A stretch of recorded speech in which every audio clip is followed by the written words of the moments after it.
Greater పరిధిలో bus ప్రయాణికులను తరచూ వేధించే సమస్యల్లో ఒకటి చిల్లర, 2 ఆలస్యంగా టికెట్లు ఇష్యూ చేయడం, టికెట్లు కొట్టే మిషన్లు మొరాయిస్తుండడంతో కండక్టర్లు తిప్పలు పడాల్సి వస్తుంది.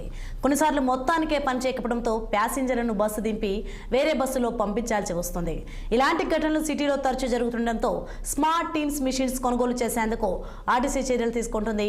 ఈ మిషన్లలో యూపీఐ యాప్ల నుంచి డబ్బులు చెల్లించవచ్చు. అలాగే క్రెడిట్ డెబిట్ కార్డులను స్వైప్ చేసే వెసులుబాటు కూడా ఉంటుంది. ప్రస్తుతం బండ్లగూడ దిల్సుఖ్ నగర్ డిపోలో అమలు చేస్తున్నారు. ఆ ప్రాంతంలో ఆశించిన ఫలితాలు వస్తుండడంతో దశల వారీగా గ్రేటర్లోని అన్ని డిపోల్లో ఇంప్లిమెంట్ చేయడానికి చర్యలు తీసుకుంటున్నారు. ప్రస్తుతం గ్రేటర్ పరిధిలో ఆర్టీసీ 2800 బస్సులు నడుపుతోంది.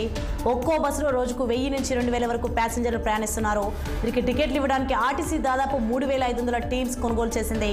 ఒకసారి కొన్న మిషన్ 3 ఏళ్ల పాటు సమస్యలు లేకుండా పనిచేస్తుంది. కానీ ప్రస్తుతం ఉన్న మిషన్లు 3 ఏళ్లకు మించినవి కావడంతో మొరాయిస్తున్నాయి.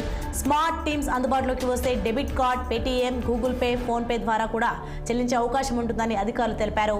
దీనివల్ల చిల్లర సమస్య కూడా పరిష్కారం అవుతుందని భావిస్తున్నారు.